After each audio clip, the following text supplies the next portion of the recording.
ಮಂಡ್ಯ ಜಿಲ್ಲೆ ಮಳವಳ್ಳಿ ತಾಲೂಕಿನ ಟಿ ಕಾಗೇಪುರ ಅನ್ನುವಂಥ ಗ್ರಾಮದಲ್ಲಿರುವಂತಹ ಗೋಕುಲ ವಿದ್ಯಾಸಂಸ್ಥೆ ಅನ್ನುವಂಥ ಒಂದು ಸಂಸ್ಥೆ ಸುಮಾರು 202 ವಿದ್ಯಾರ್ಥಿಗಳು LKG ಇಂದ 8ನೇ ತರಗತಿಯವರೆಗೂ ಕೂಡ ಇಲ್ಲಿ ವಿದ್ಯಾಭ್ಯಾಸವನ್ನು ಮಾಡ್ತಾ ಇರುವಂಥದ್ದು. ಅದರಲ್ಲಿ 24 ವಿದ್ಯಾರ್ಥಿಗಳು ಮೇಘಾಲಯ ರಾಜ್ಯಕ್ಕೆ ಸೇರ್ತಕ್ಕಂಥ 24 ವಿದ್ಯಾರ್ಥಿಗಳನ್ನು ಇದೇ ಶಾಲೆಯಲ್ಲಿ ಇಟ್ಕೊಂಡು ಶಿಕ್ಷಣವನ್ನು ಕೊಡ್ತಾ ಇದ್ದಾರೆ. ಇದ್ರ ಬಗ್ಗೆ ಪರಿಶೀಲನೆ ಮಾಡಿದಂಥ ಸಂದರ್ಭದಲ್ಲಿ ಕೇವಲ ಶಾಲೆಯನ್ನ ನಡೆಸಲಿಕ್ಕೆ ಮಾತ್ರ ಇಲ್ಲಿ ಅನುಮತಿ ಇದೆ. ಆದರೆ ವಾಸ್ತವ್ಯಕ್ಕೆ ಅಂದರೆ ಹಾಸ್ಟೆಲ್ ಆಗಿ ಇಟ್ಕೊಳ್ಳಿಕ್ಕೆ ಅನುಮತಿ ಇಲ್ಲ. ನಮ್ಮ ಶಿಕ್ಷಣ ಇಲಾಖೆಯಿಂದ ನಾನು ಪಡೆದಂಥ ಮಾಹಿತಿ ಪ್ರಕಾರ ರೆಸಿಡೆನ್ಷಿಯಲ್ ಸ್ಕೂಲ್ ಅಂತ ಅನುಮತಿ ಆಗಿಲ್ಲ. ಆದರೂ ಕೂಡ ಸುಮಾರು 24 ಮಕ್ಕಳನ್ನು ಇಲ್ಲಿ ಇಟ್ಕೊಂಡಿರ್ತಕ್ಕಂಥದ್ದು ಈಗ ಗಮನಕ್ಕೆ ಬಂದಿದೆ.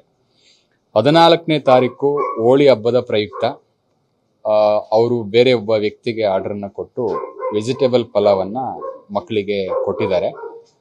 ಯಾರು ವೆಜಿಟೇಬಲ್ ಪಲಾವನ್ನ ನಿಮ್ಮ ಜೊತೆ ಕೆಲಸ ಮಾಡಿದ್ದು ಬಹಳ ಖುಷಿ ಆಯಿತು. ನೀವೇ ಬೆಸ್ಟ್ ಬಾಸ್. ಇಷ್ಟು ಮ್ಯಾನೇಜರ್ ಆಗಿದ್ದೆ, ಇನ್ನು ಮುಂದೆ ಬಾಸ್ ಆಗ್ತೀನಿ. ಹೇಗೆ? ಬಾಸ್ ವಾಲಾ ಬಿ ದ ಬಾಸ್ ಕೊಟ್ಟಿದ್ದಾರೋ ಅವರು ಕೂಡ ಅಸ್ವಸ್ಥರಾಗಿರ್ತಕ್ಕಂಥದ್ದು. ಅವರು ಕೂಡ ಹಾಸ್ಪಿಟ್ಲಿಗೆ ಸೇರಿದ್ದಾರೆ. ಹಾಗಾಗಿ ಫುಡ್ ಪಾಯ್ಸನಿಂಗ್ ಆಗಿದೆ. ಫುಡ್ ಪಾಯ್ಸನಿಂಗ್ ಆದ ನಂತರ ಈ ಸಂಸ್ಥೆಯವರಿಗೆ ತಿಳಿದ ನಂತರ 15ನೇ ತಾರೀಕು ನಮ್ಮ ಆರೋಗ್ಯ ಇಲಾಖೆ ನಿನ್ನೆ ಅವರಿಗೆ ತಿಳಿಸಿದ್ದಾರೆ. ನಿನ್ನೆ ಆರೋಗ್ಯ ಇಲಾಖೆಯವರು ಕೂಡ ಬಂದು ಒಂದ್ಸಲ ನೋಡಿಕೊಂಡು ಅವ್ರಿಗೆ ಟ್ರೀಟ್ಮೆಂಟ್ ಕೂಡ ಕೊಟ್ಟಿದ್ದಾರೆ. ಆದರೆ ಇಲ್ಲಿ ನೋಡಿದಂಥ ಸಂದರ್ಭದಲ್ಲಿ ಏನು 24 ಮಕ್ಕಳನ್ನ 24 ಮಕ್ಕಳು ಪ್ಲಸ್ 6 ಜನ ಟ್ಯೂಷನ್ಗೆ ಬಂದಿರೋಂಥ ಮಕ್ಕಳು, ಒಟ್ಟು 30. 24 ಮೇಘಾಲಯ ರಾಜ್ಯದವರು, 6 ಮಕ್ಕಳು ಈ ಸ್ಥಳೀಯ ಇರ್ತಕ್ಕಂಥವ್ರು, ಒಟ್ಟು 30 ಮಕ್ಕಳು ಆಹಾರವನ್ನು ಸೇವನೆ ಮಾಡಿದ್ದಾರೆ.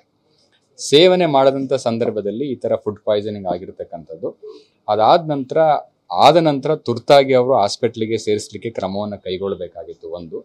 ಎರಡನೇದು, ಇಲ್ಲಿ ಮಕ್ಕಳನ್ನ ಇಟ್ಕೊಳ್ಳಿಕ್ಕೆ ಅನುಮತಿ ಇಲ್ಲ. ಮೂರನೇದು, ಇಲ್ಲಿ ಮಕ್ಕಳನ್ನ ಇಟ್ಕೊಂಡು ಅದನ್ನು ನೋಡಿಕೊಳ್ಳುವಂಥ ವ್ಯವಸ್ಥೆಗಳು ಕೂಡ ಸರಿ ಇಲ್ಲ. ಅದಕ್ಕಾಗಿ ಮೂಲಭೂತ ಸೌಕರ್ಯಗಳ ಕೊರತೆಯೂ ಕೂಡ ಎದ್ದು ಕಾಣ್ತಾ ಇದೆ. ಇದ್ರ ಬಗ್ಗೆ ಏನು ಕ್ರಮ ಕೈಗೊಳ್ಳಬೇಕು, ಖಂಡಿತವಾಗ್ಲೂ ಕೂಡ ಕ್ರಮವನ್ನು ಕೈಗೊಳ್ತೇವೆ.